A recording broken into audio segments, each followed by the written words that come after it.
आज ये संस्था देश भर में शायद नंबर 1 संस्था हो सकता था, मगर शायद ये हम जैसे लोगों की कमी रही या संस्था कहीं पीछे छूट गया कि आज ये शायद 60वां या 70 रैंक में आता है। इस गौरव को हम लोगों को अभी भी अपने पूरे क्षमता तक पहुंचाने की आवश्यकता है और इसमें सरकार का पूरा सहयोग रहेगा। पूर्ववर्ती सरकारों ने इस संस्था को बहुत आगे बढ़ाने के लिए मुझे नहीं लगता है बहुत अधिक किया, मगर माननीय मुख्यमंत्री जी द्वारा ये निर्देशित किया गया है हम लोगों को कि जो भी आर्थिक सहयोग की आवश्यकता पड़ेगी इस यूनिवर्सिटी को वो हम लोग देंगे। और यही कारण है कि आज मेरे कृषि, पशुपालन और सहकारिता विभाग का एक सबसे बड़ा प्रतिशत, बजट का सबसे बड़ा प्रतिशत इस विश्वविद्यालय को प्रत्येक साल जाता है। जितने भी किसानगण पहुंचे हैं आज के कार्यक्रम में, मीडिया बंधुओं, ये विश्वविद्यालय महज कोई विश्वविद्यालय केवल नहीं है, विशेष रूप से झारखंड के लिए ये एक गौरव का संस्था है। जब पूरे देश भर में अकाल की स्थिति पड़ी थी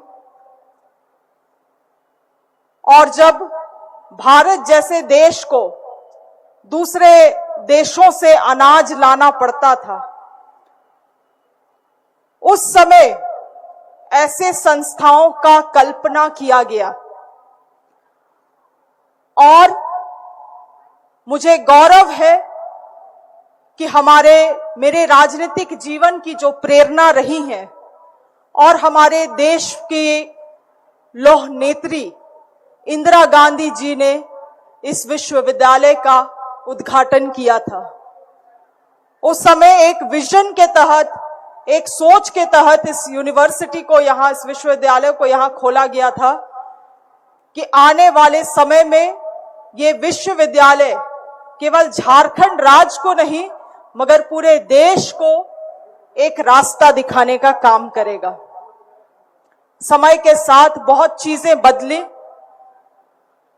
और बदलना भी चाहिए, मगर संस्था और संस्था के जो विचार हैं वो कभी नहीं बदलना चाहिए। मगर समय के साथ हम लोगों ने सभी चीजों में बदलावट देखा है। आज ये संस्था देश भर में शायद नंबर 1 संस्था हो सकता था, मगर शायद ये हम जैसे लोगों की कमी रही या संस्था कहीं पीछे छूट गया कि आज ये शायद 60वां या 70 रैंक में आता है। इस गौरव को हम लोगों को अभी भी अपने पूरे क्षमता तक पहुंचाने की आवश्यकता है और इसमें सरकार का पूरा सहयोग रहेगा।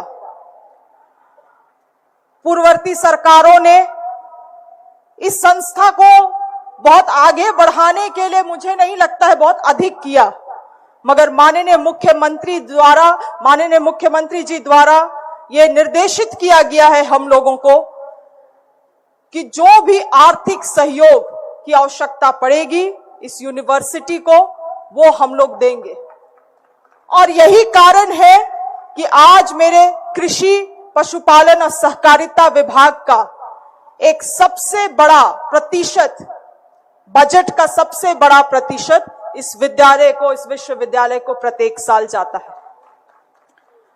मगर हम चाहते हैं कि जब ये सरकार इस विश्वविद्यालय के लिए इतना सोच रही है, इतना कर रही है, तो इस संस्था के लोग भी हमारे विचार के साथ कदम में कदम मिला के यहां के किसानों को एक नया आयाम देने का काम करें।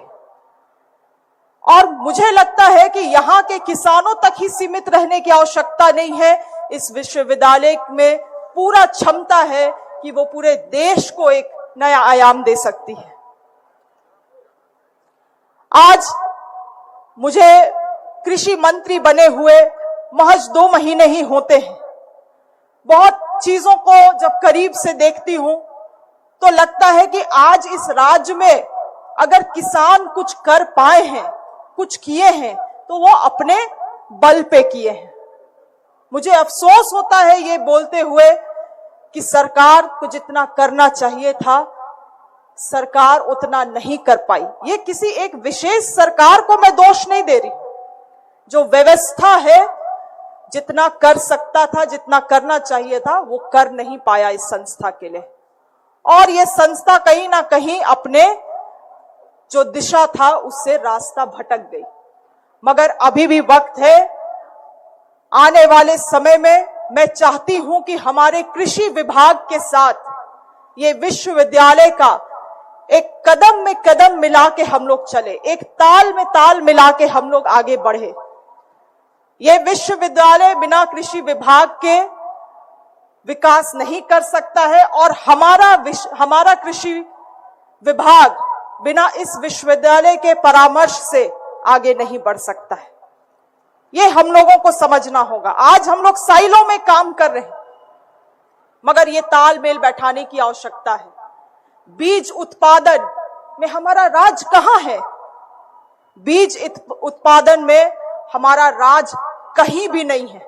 आप दूसरे राज्यों में देखिए, वो राज बीज उत्पादन से ना केवल अपने राज्य के जरूरतों को पूरा कर रहे हैं, मगर अन्य दूसरे राज्यों में भी वो बीज सप्लाई कर रहे हैं। कृषि विश्वविद्यालय, बिरसा कृषि विश्वविद्यालय का आने वाले समय में बीज उत्पादन में हमारे राज्य के बीज निगम को सशक्त बनाने में एक बहुत अहम भूमिका होने वाली है।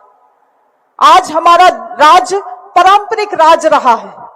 हम लोग धान खरीफ का खेती बाड़ी करते हैं, उसके बाद 6 महीना, 7 महीना, 8 महीना उस भूमि में कुछ नहीं उगाते हैं। हम लोगों को अपना सोच को बदलना होगा। समय बदल रहा है। 365 दिन हम अपने भूमि का किस तरह से उपयोग करें किसानों के लिए, ये विचार हम लोगों को इस विचार के तहत काम करना होगा। आज हमारे माननीय मुख्यमंत्री जी ने जो मैयाओं को मैया सम्मान योजना देने का काम किया है, 2500 रुपए बहुत लोगों को लगता है कि केवल पैसा दिया जा रहा है महिलाओं को।